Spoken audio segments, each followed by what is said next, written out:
Mais le droit de l'environnement, c'est l'ensemble des règles juridiques applicables à la gestion de l'environnement. Alors, cette rencontre, comme ça a été fait, ça a été présenté, c'était de faire le lien entre le droit de l'environnement, qui est un ensemble de règles juridiques, à la fois nationales, internationales et communautaires, et des normes et directives techniques, mais qui sont applicables à la gestion des hydrocarbures liquides et gazeux, autrement dit des ressources pétrolières et gazières. Et il est important pour tout pays d'avoir des ressources financières pour pouvoir gérer son activité économique. Et le pétrole et le gaz sont effectivement des conditions et des chances. C'est la raison pour laquelle la gestion doit être faite de manière optimale, mais tout en respectant les règles environnementales.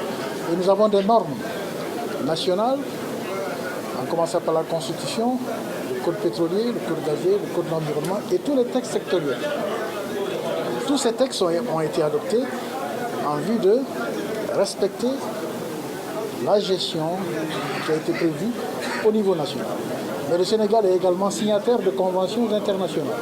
Ces conventions sont absolument importantes, il faut les prendre en compte dans l'exploitation pétrolière et gazière. Et c'est ce que le pays essaie de faire depuis un certain temps. Et ce n'est pas facile.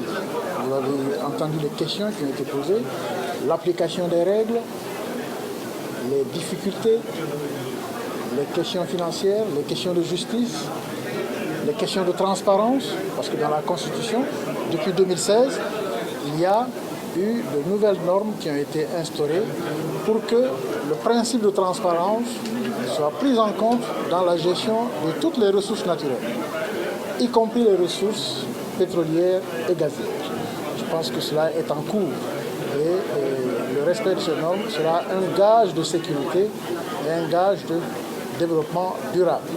On a donné comme référence pour le Sénégal le plan Sénégal émergent à l'horizon 2035. Et ce plan constitue, comme vous le savez, un instrument de planification au niveau national pour que le Sénégal puisse atteindre ses objectifs. Et on a aussi parlé des objectifs de développement durable, les ODD, au plan international, qui visent un peu au plan stratégique l'atteinte des objectifs.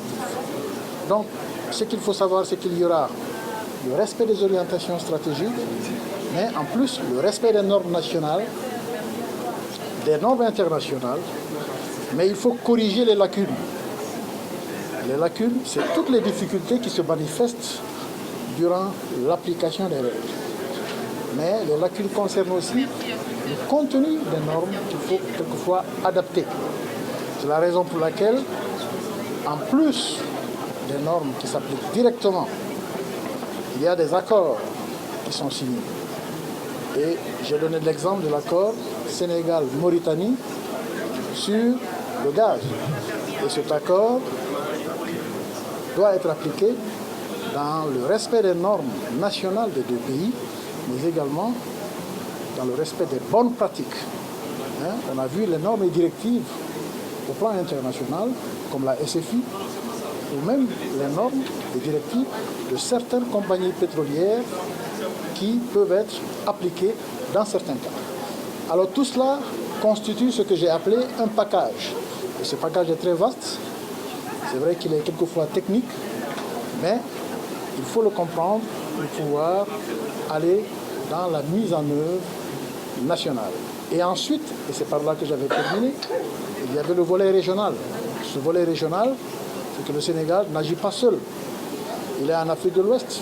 J'ai pris l'exemple de la Convention d'Abidjan, qui désormais lie des États allant de la Mauritanie jusqu'à l'Afrique du Sud. Et tous ces États, en signant les conventions, ils s'engagent. Et cet engagement porte sur le principe de transparence, le respect des règles environnementales dans toutes les phases des opérations, à la fois l'exploration, l'exploitation et la gestion de ces ressources. C'est en ce sens que c'est un défi. Et c'est ce que nous avons essayé de présenter aujourd'hui sur invitation de l'Académie des sciences et techniques pour discuter de manière large avec le public, car c'est une science publique. Voilà. Selon vous, quels sont les acquis que le Sénégal peut faire? Mais les lacunes, c'est d'abord au niveau des textes applicables. Mais c'est ensuite dans la coordination institutionnelle. Et la coordination institutionnelle, elle n'est pas que nationale. Elle est nationale d'abord, mais également, il faut faire le lien avec les institutions sous-régionales et internationales auxquelles le Sénégal fait partie. Je pense que c'est important. Voilà. Je vous remercie. Le concept du dividende démographique, en général, quand on en parle, paraît très complexe, mais il ne l'est pas. Prenez par exemple un ménage sénégalais moyen qui a 10 enfants, 3 adultes, et avec le temps, ces enfants grandissent, entrent dans le marché du travail et vous commencez à avoir plus de travailleurs que de consommateurs. C'est ça l'idée. Avec les changements démographiques que nous avons, les Sénégalais sont en train d'avoir de moins en moins d'enfants. Et quand la fécondité, la natalité baisse, le nombre d'enfants commence à se réduire et relativement la part des travailleurs dans la population augmente. Et c'est ça qui libère des ressources qui peuvent être investies pour appuyer les efforts de développement. En fait, dans ma présentation, ce que j'ai montré, c'est que, en fait, pratiquement 95% du déficit que nous avons provient des enfants, des jeunes de 0 à 30 ans, qui constituent la majorité de la population. Déjà, on a près de 50% de la population âgée de moins de 18 ans. Et cette partie de la population ne produit pas nécessairement, mais consomme.